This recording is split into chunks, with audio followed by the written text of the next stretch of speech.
About 17. Half dead. Half dead. Half his life gone. And it was like, he kind of started off a little bit. We were just talking.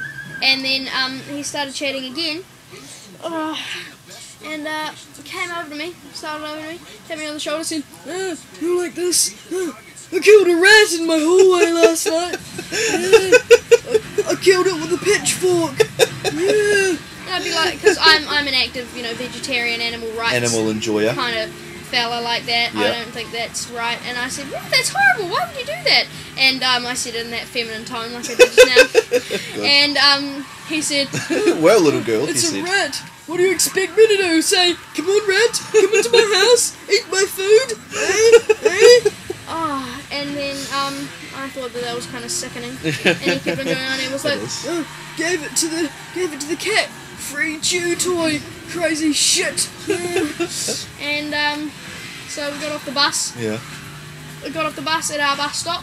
Got off. He was there, and he waved from the window. It was like that from the window.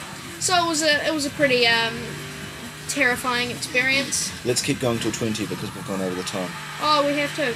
Alright, we're going to 20. So what's going to happen? We're just going to cut the... Just chop it in the We'll middle. just find a Before your bus story. Yeah. Maybe. Before We'll just my find a bus story. spot to cut it. Yeah. Yeah, okay, so... I was on the bus the other day. Yeah. And just minding my own business, tapping away on text, and this old gentleman comes in and he says, "You mind if I shit here?" And I says, Mind if I shit here? ignoring the LOLO-esque pun, I said, no, that's fine. He says, "You look like you're sinking." And that meant thinking. And I says, "Oh, no, I wouldn't go that far." He says, "Oh, you can think about anything, You look at that building up there, Adelphi Finance, makes me think about something." And I says, "Oh, yeah, really? Okay, good." He says, "They thought too much of themselves. They thought too much of themselves and now they're going into receivership, I said, "Oh, how do you know that? How will you know something?" "Oh, I just know these things. I keep up with these things. It's the same with my farm. It was going into receivership. I had a farm in Holland back in the old days." And I think, oh, goodness. And he says, "Back in those days, the Jews were pulling all the strings, you see. The Jews were pulling all the strings, and they called their farm into a receivership. And that's why I say that Hitler was a saint in disguise, because when Hitler came into Poland, the Jews left us alone." And I didn't mention the larger world context for this that may have caused the Jews to leave him alone, caused them to wonder if they may have more pressing problems. He just went on talking about how he's shined up with the inaudible, and I did some work with him, but I had to leave after a while. Wanted to get as far away from there as I could. Seen too many things, too much fighting. And I says, "Oh yeah, I'm sure he would have said Gestapo, eh? Maybe he did say Gestapo. I'm not sure. It was something sinister. He said he needed to move away because he just wanted to get as far away as possible. That's why he came to New Zealand. He elbowed me in the side when he said this. "I came to New Zealand, wanted to get as far away as I could, you see." And I says, "Oh yeah, I know people who have come to New Zealand because it's as far away as possible from their old life and their old surroundings." He says, "You seem like an intelligent fellow. I could talk to you for months. We could talk for months and never talk about the same thing," he says. And I says, I suppose we could. It's too bad we only have this bus ride, eh? Have you recorded any of this?" And he says, "No, my children don't care about this. Children and grandchildren don't care about this. Never see them anymore." And I say, "Oh, that's a shame. It's my stop here. I'm going to go and..." Was it actually your stop, or Yes, was it like 2 stops? it was my before stop. your stop? It was my stop. I says, "I'm going to get off here." "You're going to go to McDonald's. You're going to get some McDonald's." Ow! I said, "No, I got some chicken earlier." He said, "Oh, I'm going to get some McDonald's. Hey, yes."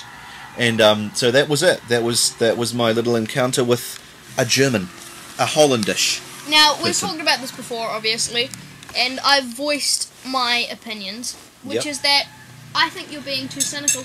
I think that this man sounds like a lovely gent who you should have got his contact details. Mixed up past. I think Yes. you should have gotten his contact details and talked to him for months and months and never ran out of things to talk about. Well, I could do that, but I could also read a book. That never runs out of things to talk about. But he sounded like such a And it creep. didn't. And it didn't used to be a Nazi. Books run out of pages. Well, No. I'll buy another one then, which also didn't used to be a he sounds Nazi. lovely, and he talks to you, and he's like, "You're such a friendly fellow." Or Yeah, whatever. he did. He thought I was an intelligent, friendly fellow, and he liked talking to me. I mean, he was, it was a pleasant enough experience. It was just a little creepy, you know, because he was elbowing me in the side as if he just told a bawdy joke, but instead he was talking about the extermination of 6 million people. Yeah. So I mean, you know, it's like apples and oranges, only it's nutcases and Nazis. No, I like it. I like that man. I would totally be friends with You him. like the cut of his jib. Yeah, I like the cut of his jib. Good on you. Okay, that's fair enough. Can we hear your bus story, Danny? Oh, it's not really a story. It's like a little something I heard on the bus. Yep. I was on the bus the other day, and I was just and a couple of seats up from me. Differences between your story and your story is I wasn't interacting with these people. The difference is, yeah, go on. Yeah, but a couple of seats up from me, there was an American guy and a Russian guy. Now I could tell this by the accents, right? Yeah, yeah. And Do the accents. Yeah. they started talking, which I always think is quite weird for a Russian and American to talk, given their The Cold history War and was a all. long time ago. Exactly. I know, but it's kind of like more, you know. That's once kind of like an saying, enemy, I think always it's an funny enemy. when a white person talks to a black person. Not really. Because so much about Russians and Americans is like opposites. You're just a little racist at heart, aren't No, you? I mean, I suppose I can see his point, you know. If I was on the bus and I heard my German friend and he was talking to a Jew, I'd think that was a bit odd. Okay, so if we so if we put this, okay, let's say in 1992, right? Mm. It would have been really weird to see an American talk to a Russian, Yes. and now Yeah. it's weird to see like an Israeli talk to a Palestinian, Yes. or you know, so it's that kind of deal, Okay. right? Yeah. So anyway, so they're talking away and they're laughing and they're having a good Carousing. time. A good time. Like Yeah. actually getting together like, oh yeah, so what do you think of New Zealand? You know, so what do you do down here? That kind of thing. And then, Build failed nuclear reactors. What do you do? Invade places. yeah, Great. yeah, so anyway, so the American guy asks the Russian, he says to the Russian, where are you from? Mm-hmm. You know, a classic question. Good in question. any conversation. Yep. Right up there with Says- what's your major? Yeah, he says, where are you from? And the Russian said, you know, something like, are you inquiring about, you know, my accent? And he goes, yeah, I was just wondering where you were from. Yeah. And the guy says, I'm from St. Petersburg in Russia. Yeah. And the American guy goes, I'm sorry, but that doesn't interest me. And I can't That work was it it. out. Yeah. Yeah.